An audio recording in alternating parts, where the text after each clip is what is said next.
The broadcast is now starting. All attendees are in listen-only mode.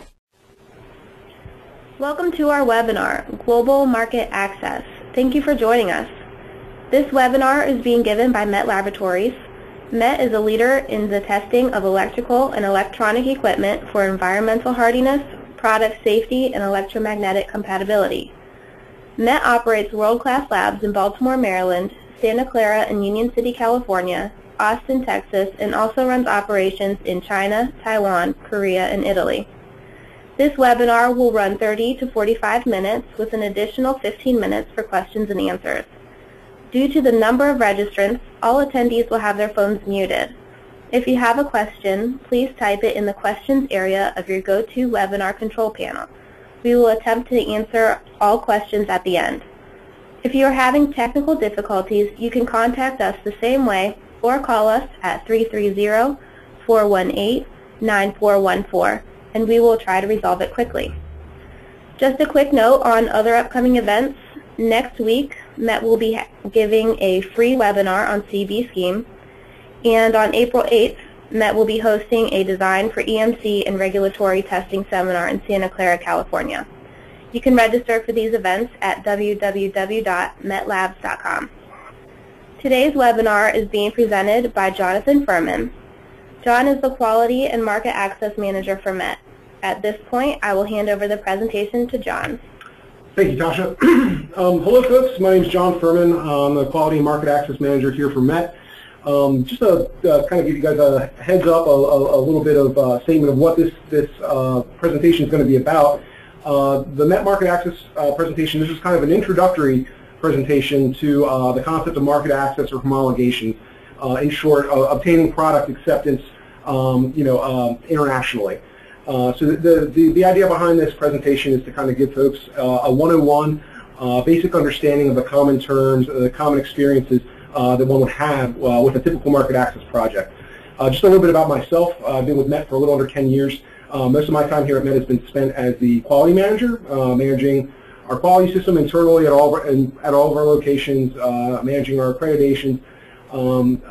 Previous to that, I was a factory inspector, performing inspections as part of our U.S. and Canadian certification program for product safety. And within the past couple of years, it's also expanded to include market access, basically overseeing the development of our market access program and project management.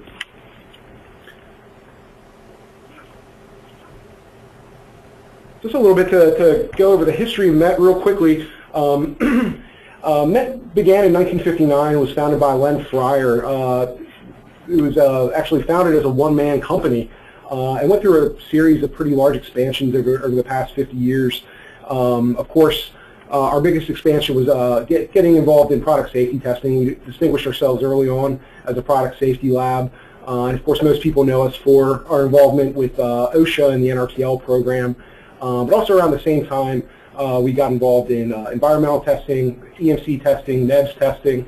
Towards the end of the 90s, we expanded operations out into California and began setting up international operations in Asia. Most recently, our latest expansion has been establishing operations in Europe. Here's a list of accreditations. This is by no means an exhaustive list. But it's just to show what the range of accreditations that we have, as well as it's important to note that as a result of some of these accreditations, it's what allows us to service market access. In particular, our 17025 accreditations with NAVLAP and A2LA, our status as an NCB in the CB scheme, as well as our participation in certain MRAs as a cab through NIST. And that we operate 3 different business lines. What's notable here is obviously going to be product safety and EMC. These are the operations that are going to factor into market access services. But we also have a business line, environmental and energy, which is focused primarily on environmental simulation, metering testing, and here lately, energy verification.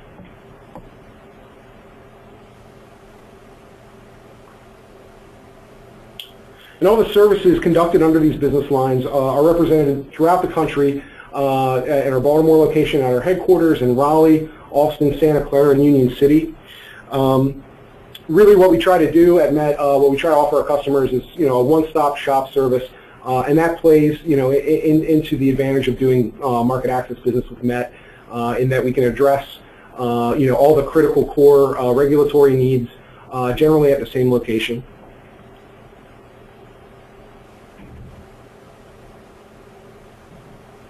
We also have a number of international locations. I mentioned that our most recent expansion was Italy. We also have an office in Shenzhen, China, Taipei, Taiwan, and outside of Seoul, Korea. And whereas previously these primarily served as sort of gateways for local manufacturers in those countries to obtain NRTL certification or Canadian certification, these offices also work as agents that help process the homologation for approval schemes such as CCC, BSMI, and KC. Just to give you guys a market access overview, I just kind of want to start with establishing some definitions.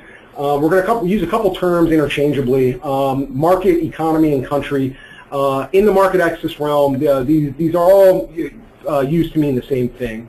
Market access is also commonly referred to as homologations. I've already threw that term around a little bit.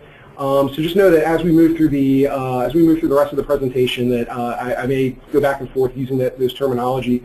But I think another point I wanted to make here was that market access and homologations is kind of increasingly relevant for manufacturers nowadays. There's kind of been a shift in responsibility, whereas in the past, manufacturers most likely had an officer in their organization that was dedicated to overseeing the homologation process.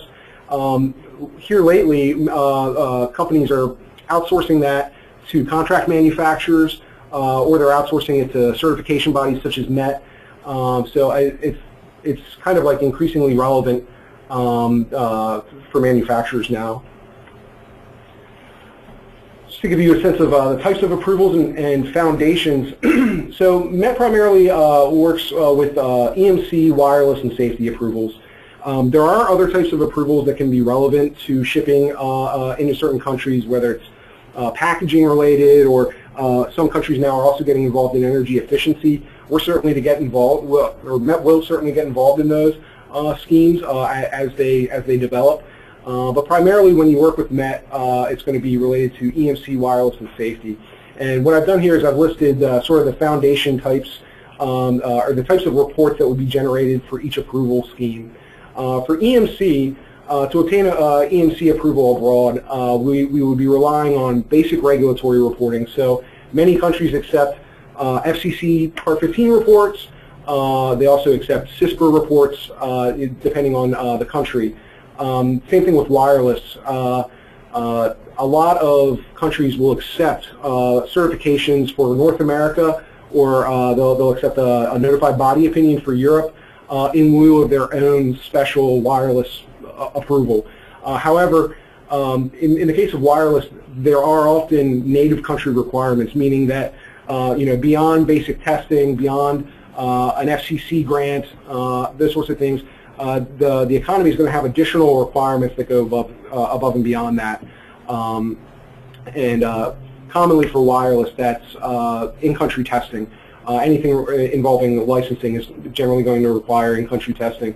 It's the same thing for product safety. While we can accomplish a lot of homologations through use of a CB scheme report or a CE report, there are economies that have additional requirements such as factory inspections or in-country testing that may apply.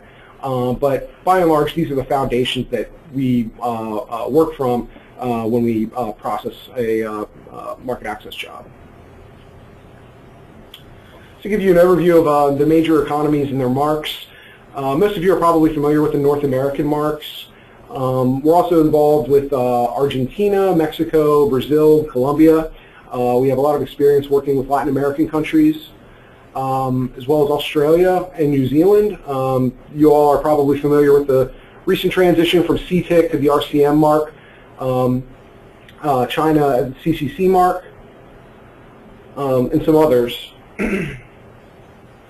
I don't want to give the impression, though, that that's an exhaustive list either. I've listed some additional economies here that we have a lot of experience with.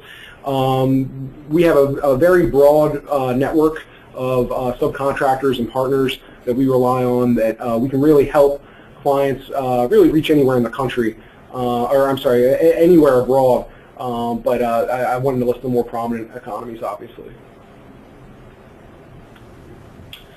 The next part, I just wanted to go over some common variables in market access, just go over some terminology, some of the issues that you're going to run into during a typical market access project. And of course, this would be for a market access project or any other homologation effort. First and foremost, the most important is documentation. This is a big issue, and as we'll talk about a little bit later, a lot of homologations and market access approvals can be obtained directly by documentation only, particularly for ITE products.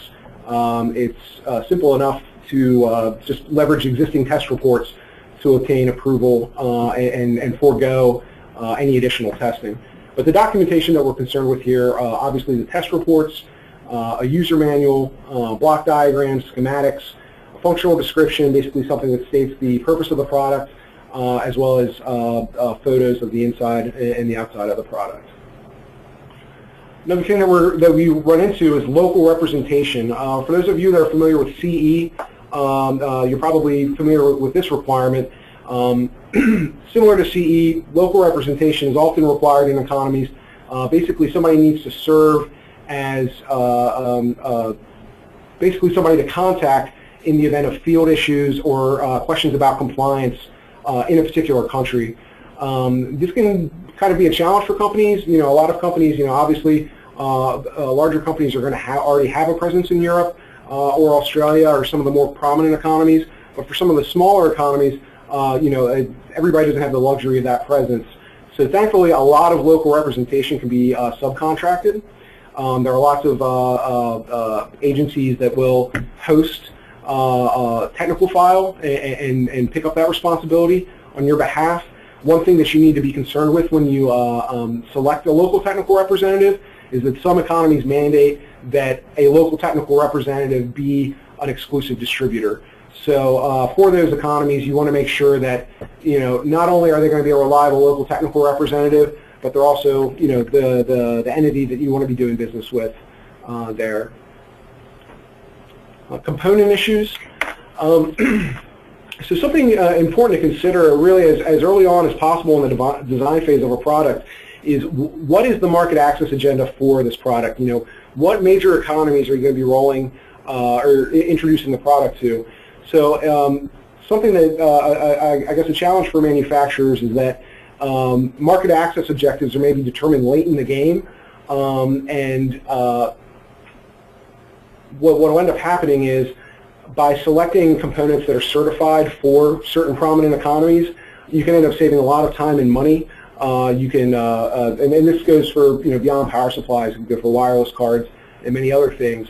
But by selecting components that are certified for the countries you're pursuing, you can often forego in-country testing, which obviously saves you a lot of time and money.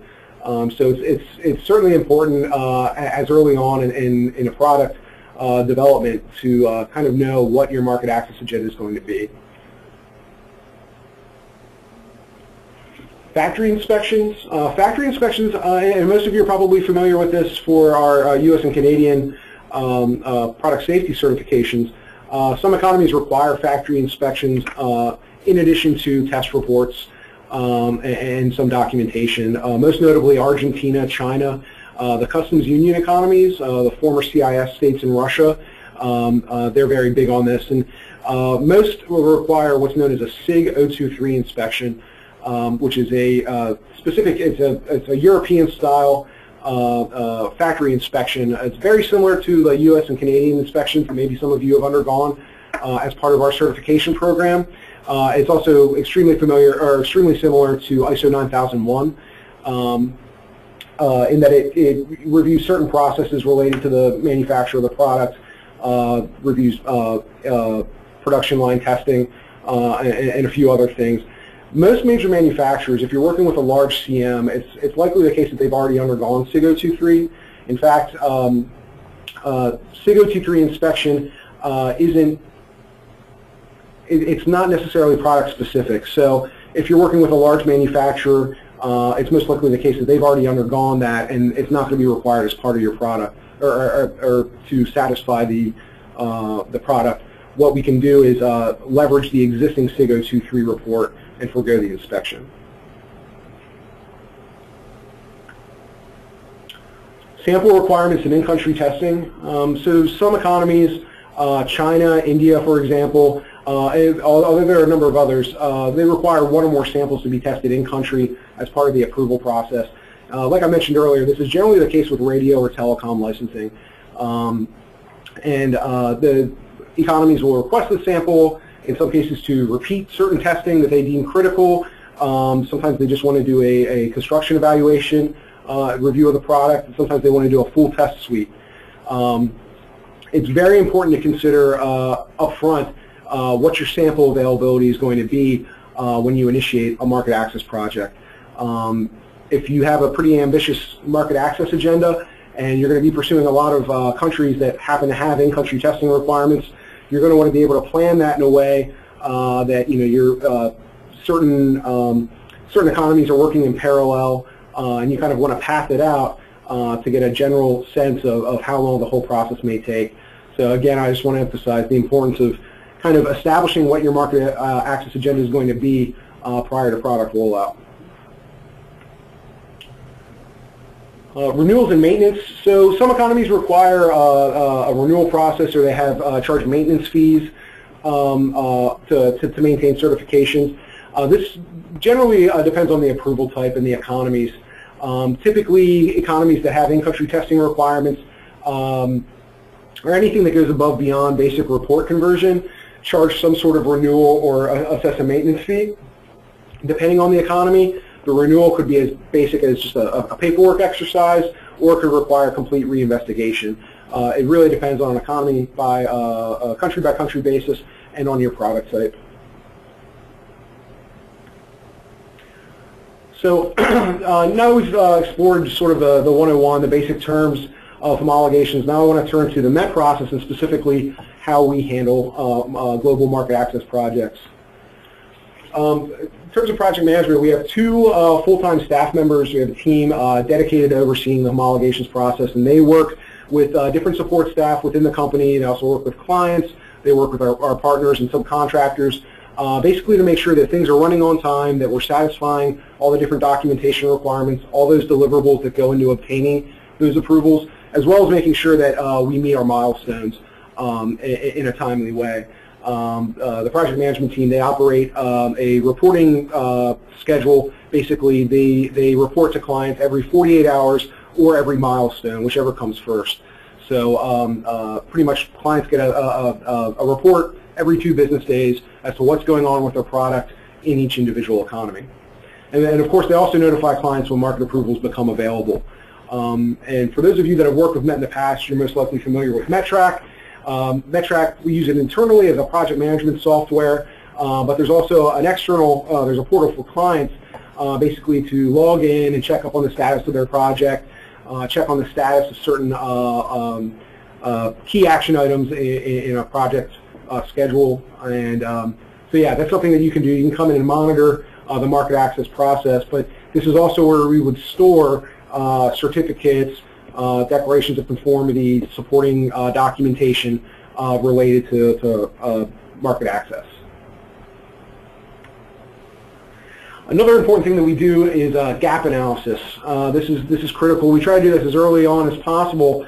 Well, what we'll do is when a client comes to us with a product that they want to get approved for X number of countries, we take a look at the existing reports and project documentation that we have from the work that we've already done with them, and we determine what items might be outstanding, what kind of left open, what we need to accomplish before we can actually get those approvals for the client. And so typically that comes down to, and we kind of reviewed this a little bit before, but making sure that the product data sheet's available, that there are data sheets available for any critical components, making sure that there is evidence of certification for critical components, the EU CE, basically safety report, the EMC test reports, the user manual, installation instructions, typically safety instructions in the user manual, the block diagrams, schematics, product specs, functional description, something that describes the purpose of the product, and then internal and external photos. Some additional documents, we want to make sure that we have, the correct DOCs in place, and sort of just a general statement of the product and its ratings, and then sample requirements. It can depend on the country, but there can be sometimes additional documentation requirements if a particular economy requires in-country testing. Another thing to consider is intermediary requirements. This is another thing that we manage. In order to accomplish global market access, we work with a really diverse network of labs and suppliers, different offices, and so in many cases we need to establish, basically get some kind of authorization in place that would allow, that basically allows clients to let us use those subcontractors for the global market access effort. Some economies require a power of attorney to that effect, and of course there are terms and conditions that are wrapped into that. We make sure that everything, all parties are protected under a non-disclosure agreement. Another thing that we do here is where a user manual needs to be translated to a native language, our team will actually perform rough draft translations of the user manual and the safety instructions before sending that off for formal translation. So just to give you a sense of our network of partners, and this really only represents a fraction of our partner network. We have partners in all continents. If you don't see a partner hovering over a specific economy you're interested in, that doesn't mean that we don't have access to that region or that country. In a lot of cases, we may have a direct route, but this is just to give you all a sense of our reach and where we can help take your product. And so the good news with all this is that existing Met clients, based on available test and certification documents that we already have in-house, you're pretty much well on your way. You're probably 80% of the way done towards satisfying sort of the basic documentation requirements for a market access project. This would also be the case with companies that have worked with other test organizations or other CBs. It's not, we don't need to work with Met test documentation in order to assist with market access services. We can utilize test reports from other test agencies and other CBs as part of this. And what we'd like to do, I guess as a promotional thing, is for a limited time through the end of May, we'd like to offer clients a free gap analysis. Basically what we would do is provide a report stating outstanding open items, whatever barriers may exist, whatever outstanding documentation there may be on how to obtain market access for a given economy, and describe what that process would look like and what the requirements would be per economy as it applies to your product.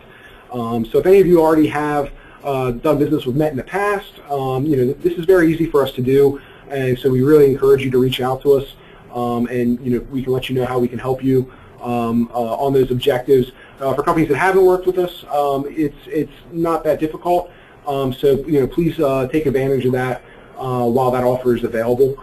You can solicit this through Met account representatives that some of you have worked with, or you can contact me directly at info@metlabs.com. And that kind of brings us to the end. So, Tasha. That concludes the presentation portion of this webinar. Tomorrow, an archived copy of this webinar will be available on metlabs.com. We will send a follow-up email with a link to this file. Now we will answer questions. If you have a question, please type it in the questions area of your control panel. For questions we can easily address now, we will read the question aloud, then give the answer.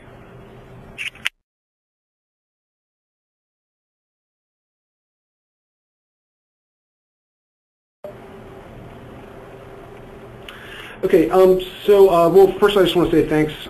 Thanks, I'm happy you all can take part in the webinar. This is, again, this is really just a crash course. This is a 101 on the market access process. There are going to be follow-ups to this webinar in the future that will concentrate on specific economies and will be a little bit more product specific as well. But let me go ahead and take a look at some of these questions. We've got one that asks, when you say certification of components, certified to what standard? Is this commodity specific? So many things like power supplies, I guess a lot of standards for critical components, specifically for ITE and for wireless products, are harmonized.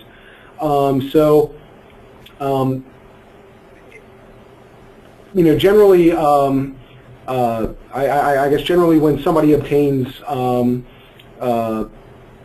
certification for the component, you know, it's going to address a large number of economies. There are a few economies that I'm aware of that have specific power supply requirements. South Africa, for instance, Australia, but those really come down primarily to the cord set.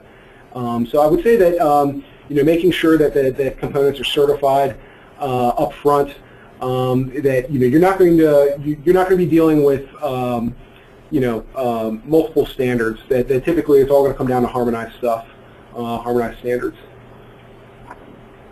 Another question: renewals. How are they handled? So something that we do is we have a renewals database. Basically, when there's a term limited approval or certification out there, we enter that into a database and we run a recall. We run basically a recall report that tells us 6 months in advance what clients' certifications are going to be, you know, expiring. So we reach out to you 6 months ahead of time to sort of, you know, basically go through that process again, work with you to determine, you know, if you still want to renew for that country, or maybe if you want to cancel the certification there because the product's life cycle has come to an end, that sort of thing.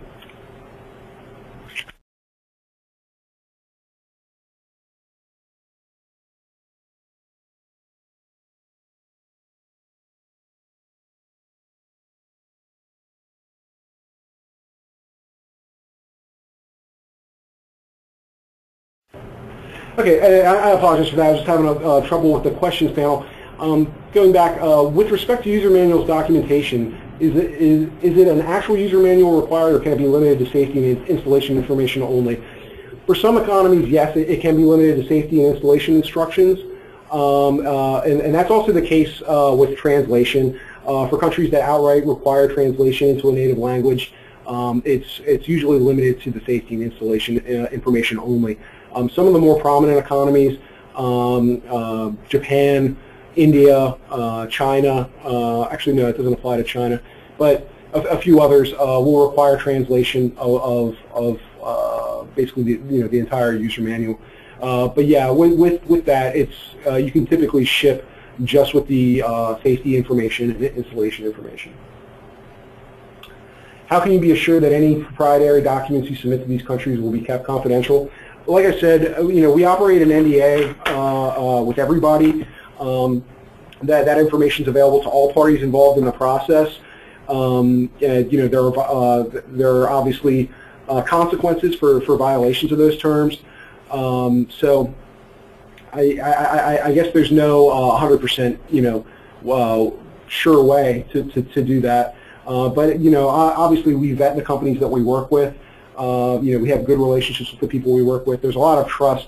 We're not going to be cooperating with any group or agency if we're not confident in the service that they provide and their professionalism.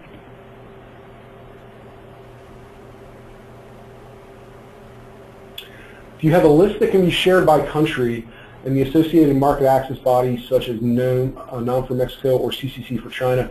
Yes. I believe what you're asking is, do we have lists of all the requirements per country? Yes, we do.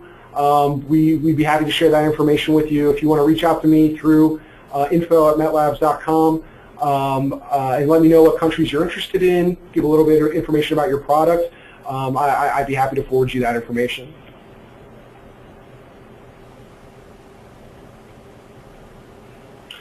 Okay, and the next question, can you comment on power cord requirements and how that is handled for market access of a product? In most cases what we do, in part of our proposal, there's going to be that caveat that we'll explain the scope of the certification or the approval that we're going to be obtaining for your product, but we're going to instruct you that you need to ship with a power cord that's pre-approved for that economy. So that's how that's handled. We can, of course, run you through the process of we can help you get approval for a specific power cord, but for most manufacturers, I think it's probably going to be easiest just to source one that's already compliant. Another question, SIG 023. Does SIG 023 need to be repeated?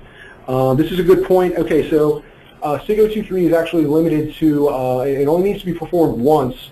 Like I said earlier, if it's already been performed at a manufacturer, then chances are your product's not going to need to undergo inspection again. But SIG 023, it's a one-time inspection, so long as the manufacturer doesn't change locations or you don't select a new manufacturer, that initial SIG 023 inspection is good indefinitely.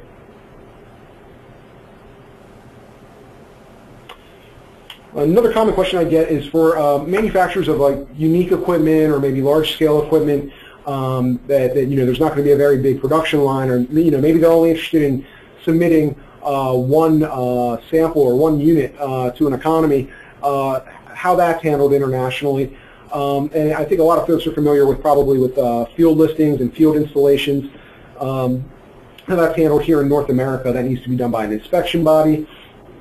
Or that needs to be done by an NRTL like MET. So that it really varies by economy. Some require you to go through the same exact process as though you were going to be obtaining approval for a full product line. Others allow for basically like batch inspections.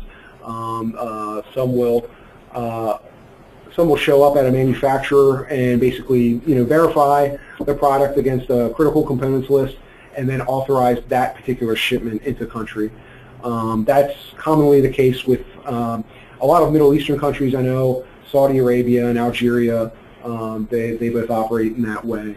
So yeah, and it really depends on the economy, but there are those options available in some cases.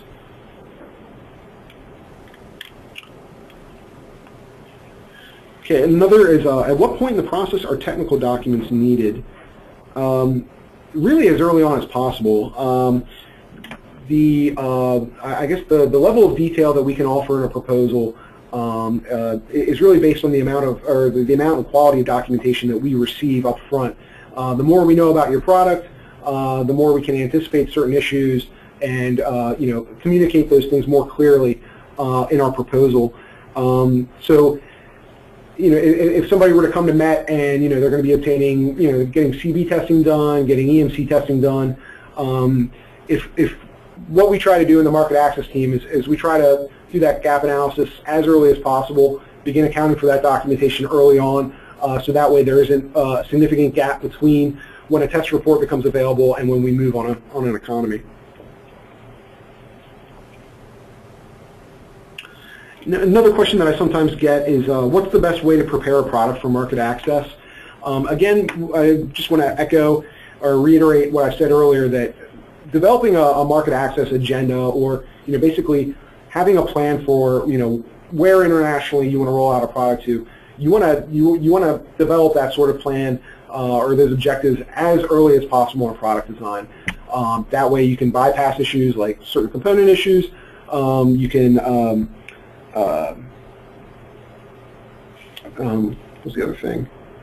You can bypass component issues, user manual language. You can address those issues long ahead of time.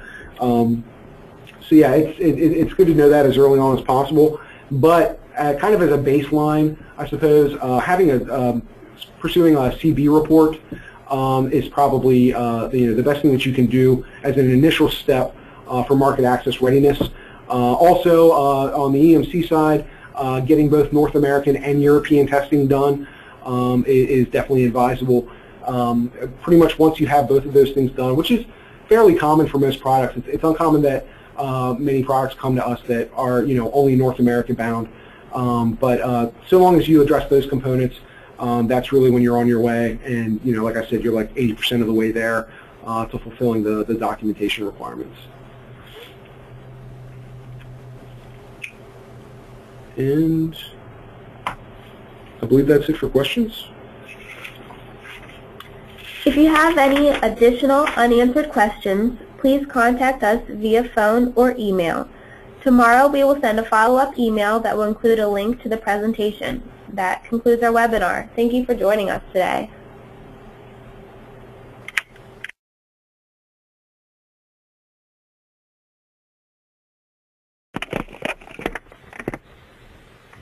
I feel like I do pretty poorly.